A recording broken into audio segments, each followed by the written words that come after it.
Bonjour. Aujourd'hui, je vais vous présenter une étude de cas réalisée avec un élève du préscolaire. Tout d'abord, avant de commencer, regardons en détail la table des matières afin de savoir quels seront les différents aspects traités lors de cette présentation. Je commencerai par une courte introduction qui permettra de préciser à quoi sert l'étude de cas et principalement au préscolaire. Par la suite, je présenterai sommairement le cas et enchaînerai avec les facteurs environnementaux, les facteurs personnels et les habitudes de vie qui sont reliés au cas et qui, en fait, reflètent le modèle écosystémique vu lors de notre cours. Par la suite, je présenterai le plan d'intervention qui est déjà utilisé auprès de cet élève et finalement enchaînerai avec un tableau récapitulatif des facteurs de protection et des facteurs de risque qui regroupera en fait les différents facteurs énumérés précédemment, soit les facteurs environnementaux, personnels ainsi que les habitudes de vie pourront s'y retrouver. Je conclurai donc aussi par une petite euh, conclusion en lien avec la présentation du cas. L'étude de cas est importante au préscolaire car elle permet de faire un dépistage précoce, c'est-à-dire qu'elle permet de cibler rapidement les élèves qui ont des besoins particuliers. Ainsi, l'enseignante et souvent l'orthopédagogue feront des observations des différents élèves afin de bien cerner les besoins de chacun.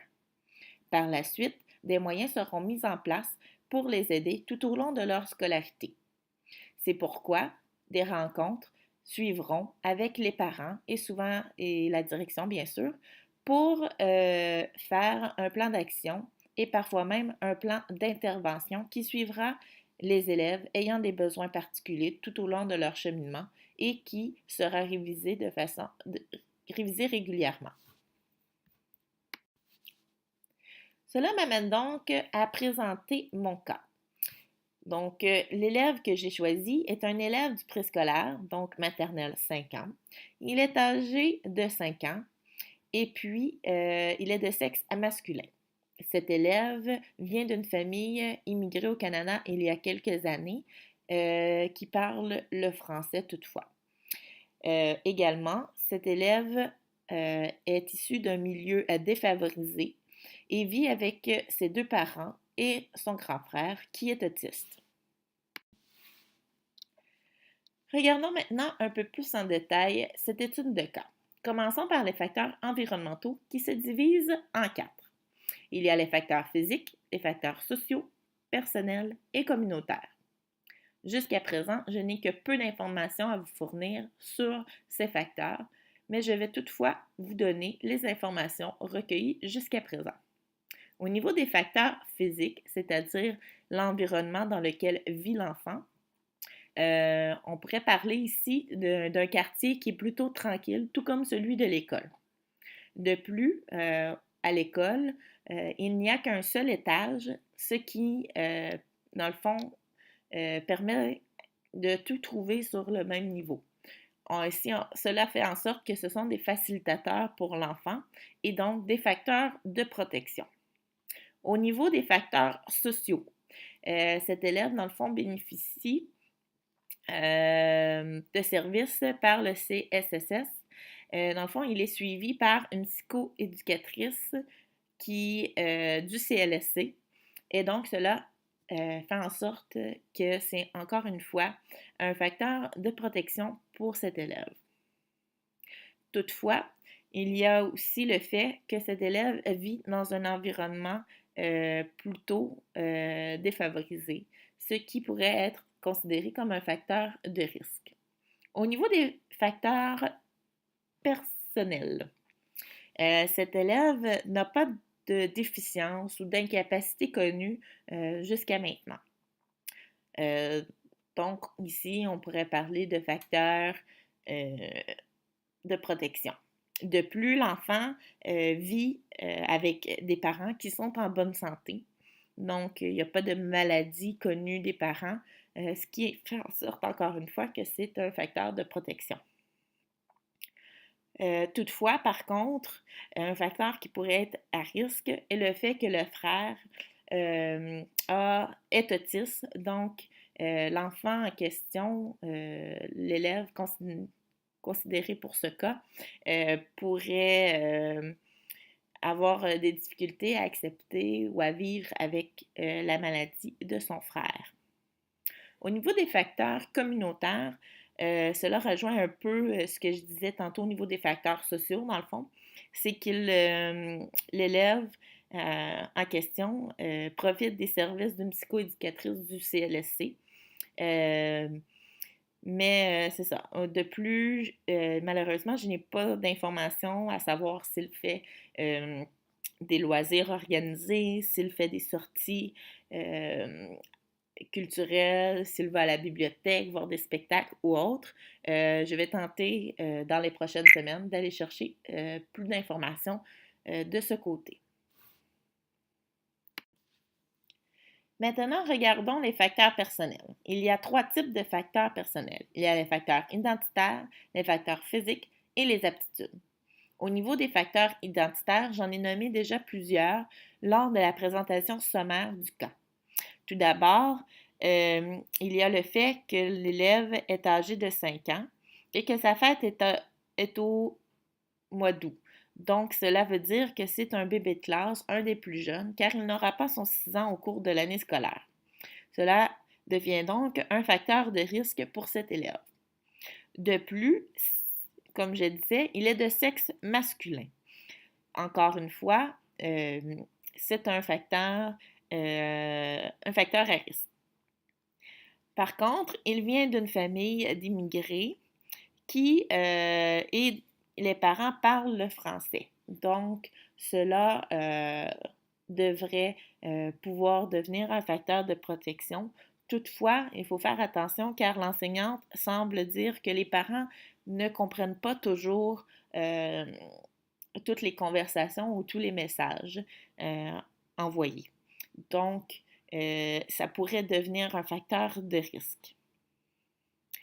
Au niveau des facteurs physiques, de ce côté-là, il n'y a pas vraiment grand-chose à relever car tout semble être correct.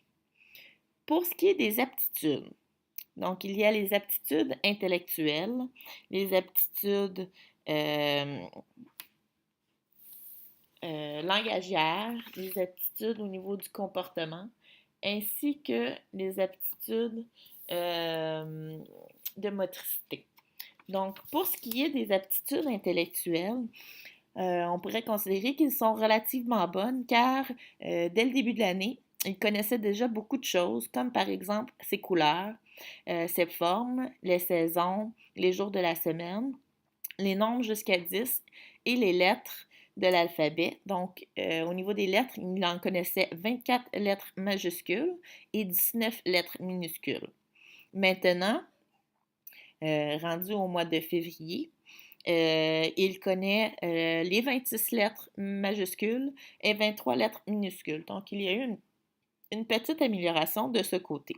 Donc, ici, on pourrait parler de facteurs de protection au niveau de ces connaissances-là. Par contre, le numéro de téléphone, il le pratique déjà depuis environ 2 mois et ne le maîtrise pas encore. Donc, il y a peut-être quelque chose ici qui pourrait être considéré un peu comme un facteur de risque. De plus, l'enseignante relève quelques difficultés au niveau de la conscience phono. Elle semble dire que parfois, il réussit bien et d'autres fois non. Donc, il est un peu instable de ce côté-là. Par ailleurs, lorsqu'il fait, dans le fond, des mathématiques, il y a de la difficulté à faire des suites logiques. Il ne comprend pas non plus les termes qui servent à faire des comparaisons et également a beaucoup de difficultés avec les termes liés au temps, à l'espace et à la quantité. Il éprouve également des difficultés au niveau de la concentration. Fait qu'ici, on parle vraiment, là, tout ce que je viens d'énumérer, ce sont des facteurs de risque. Au niveau de la concentration, par contre, l'enseignante a trouvé que le contact physique, par exemple une main sur l'épaule, pouvait l'aider un peu avec sa concentration. Donc, cela devient un facteur de protection de ce côté-là.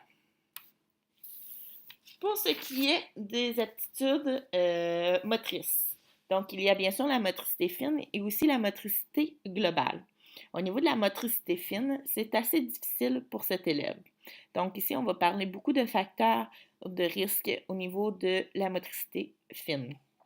Donc, il est difficile pour lui de découper, de faire des collages, de tenir son crayon, d'enfiler des bouts de laine dans un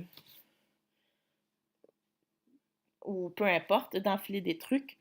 Et puis, également, donc c'est un peu ça.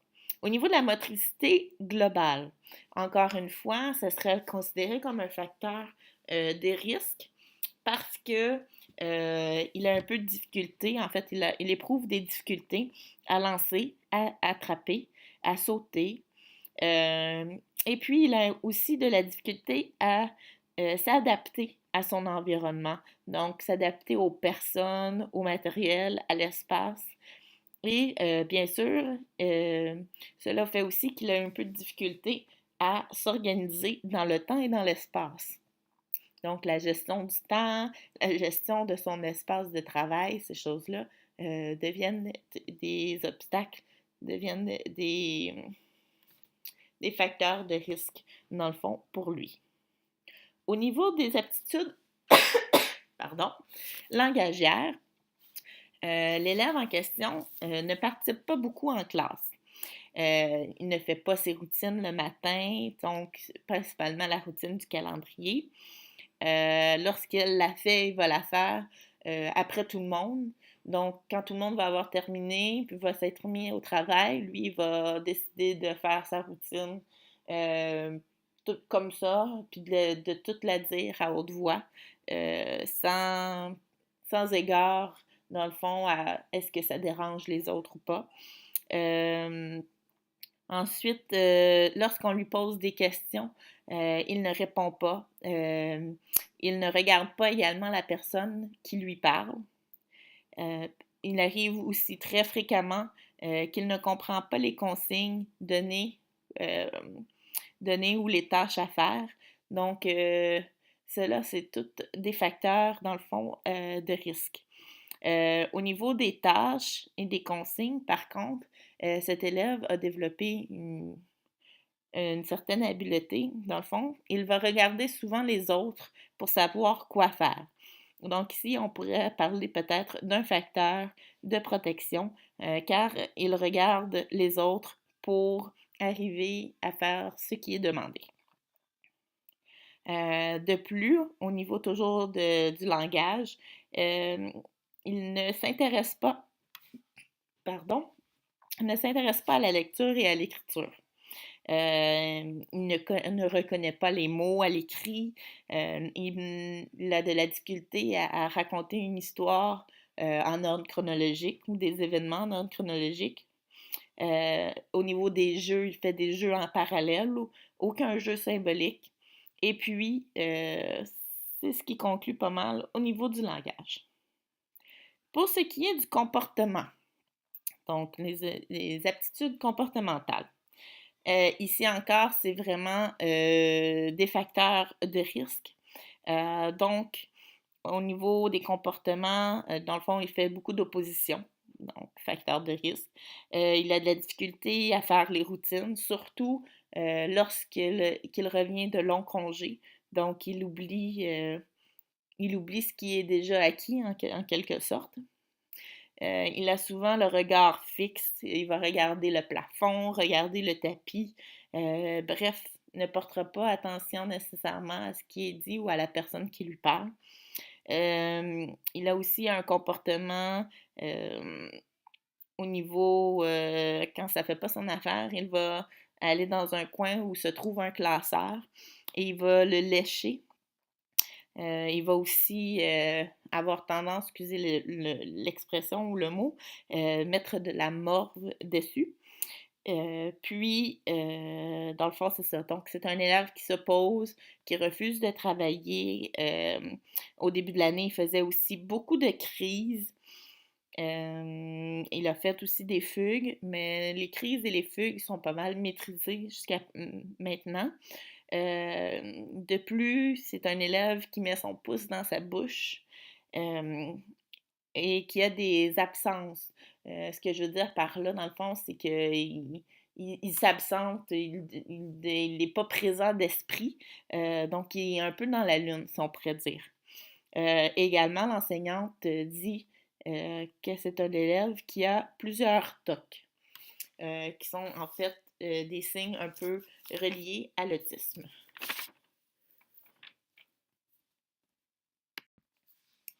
Maintenant, au niveau des habitudes de vie. Donc, au niveau de la communication, cela rejoint un peu les aptitudes langagières. Donc, comme je disais, cet élève a de la difficulté, dans le fond, à communiquer avec les adultes et même les amis de la classe. Il ne participera pas aux travaux d'équipe.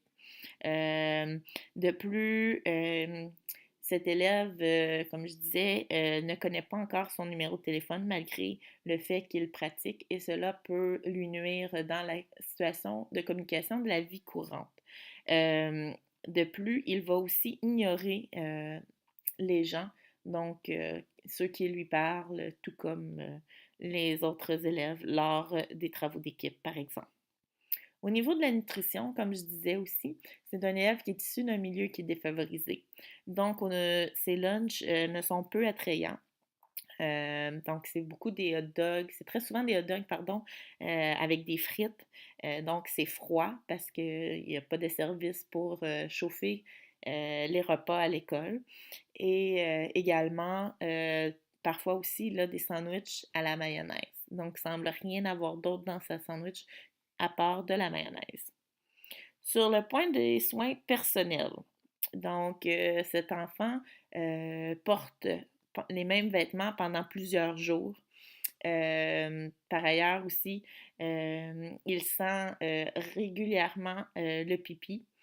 Et puis, malheureusement, en raison de cette senteur, il a dû même être retourné à la maison à un moment donné car c'était très désagréable.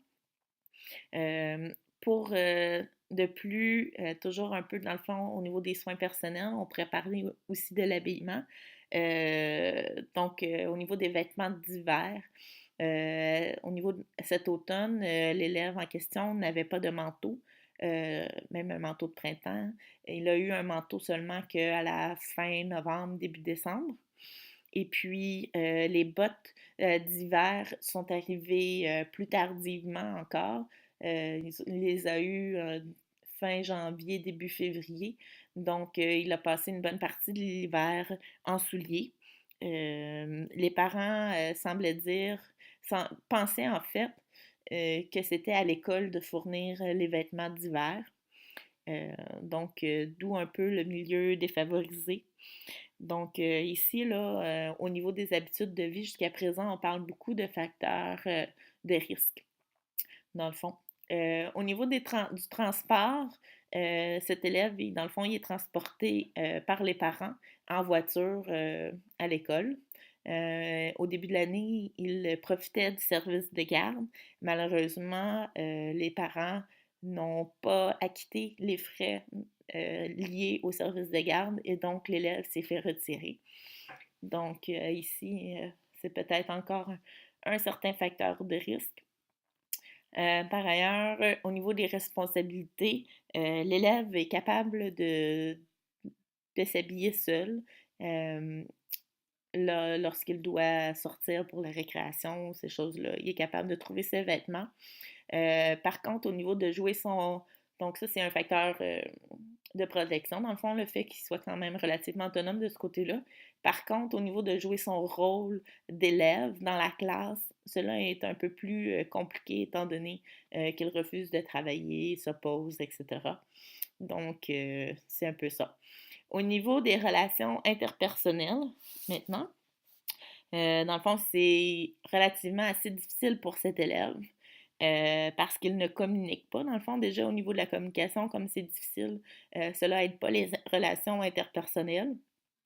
De plus, dans le fond, c'est un élève qui ne joue pas avec les autres. Il fait des jeux en parallèle.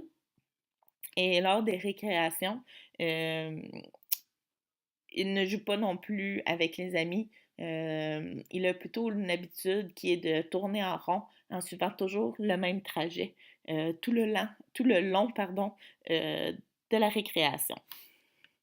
Également, ben, comme il ignore les autres, cela facilite très peu les relations interpersonnelles.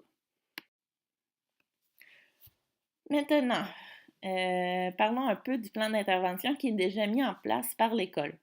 Donc, le plan d'intervention de cet élève a été mis en place dès le mois de septembre avec l'aide d'une psychoéducatrice de la commission scolaire qui est venue justement évaluer, faire des observations en classe de l'élève et qui a aussi participé, bien entendu, aux rencontres et donc à l'élaboration du plan d'intervention. De plus, je tiens à préciser qu'il y a eu une demande d'évaluation en psychologie qui a d'abord été refusée par les parents, puis maintenant, il semblerait qu'ils aient approuvé. Donc, le fait qu'il ait un plan d'intervention, qu'il y ait eu la psychoéducatrice de la commission scolaire, ainsi que l'évaluation prochaine en psychologie, deviennent des facteurs de protection pour cet élève. Donc, dans le plan d'intervention, il y a eu des moyens qui ont été apportés pour cet élève. Donc, on lui a donné la possibilité d'avoir plus de temps, la possibilité d'utiliser des bacs. Dans le fond, c'est que l'enseignante prend les tâches à faire dans la journée et puis les distribue dans des bacs de différentes couleurs. Et lorsque le premier bac est fait, il passe au deuxième, troisième, etc., jusqu'à ce que toutes les tâches obligatoires soient faites et qu'il puisse aller dans le bac qui contient une récompense. Cette technique fonctionne relativement bien. Par contre, c'est pas tous les jours qu'elle fonctionne. Donc, il y a peut-être place encore à amélioration de ce côté-là. De plus, il y a une segmentation de la tâche qui se fait. Donc, c'est-à-dire que l'enseignante va couper les tâches à faire en différentes sections, donc par numéro souvent. Donc, s'il y a 3 numéros à faire sur une feuille, elle va couper la feuille en 3. Donc, première tâche, faire le numéro 1, deuxième, numéro 2 et troisième, numéro 3.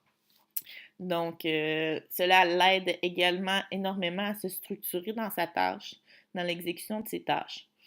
Par contre, encore une fois, ce n'est pas une mesure qui l'aide à 100%. Parce que malgré l'utilisation des bacs, malgré l'utilisation de la segmentation des tâches, cet élève demande dans le fond un aide quasi constante. Donc, il a besoin d'un appui quasi constant de la part de l'enseignante. Finalement, j'aimerais vous présenter dans le fond le tableau récapitulatif des facteurs de protection et des facteurs de risque. Donc, voici, grosso modo, les facteurs de protection et les facteurs de risque. Ceux-ci sont répartis sur plusieurs diapositives. Donc, la première est celle-ci. Ensuite, nous avons celle-ci. Après, nous avons celle-là. Donc, on voit ici que les facteurs de protection se terminent. Par contre, les facteurs de risque continuent. Donc, il y a beaucoup plus de facteurs de risque que de facteurs de protection dans le cas de cet élève. Ce qui me mène, dans le fond, à ma conclusion, qui fait en sorte, dans le fond, que c'est un élève à qui on doit vraiment mettre des moyens pour l'aider. Et d'ailleurs, l'enseignante pense fort possiblement à un TSA, donc peut-être qu'il serait autiste comme son frère. Par contre, elle n'en est pas certaine, car elle pense peut-être aussi qu'il ne fait que copier son frère. Donc, ici, à la toute fin, je vous présente une petite bibliographie, dans le fond, d'où provient un peu les différentes photos utilisées lors de cette présentation, qui ont tous été consultés, ces sites, pendant le mois de février, donc dans la dernière semaine. Merci. Au revoir.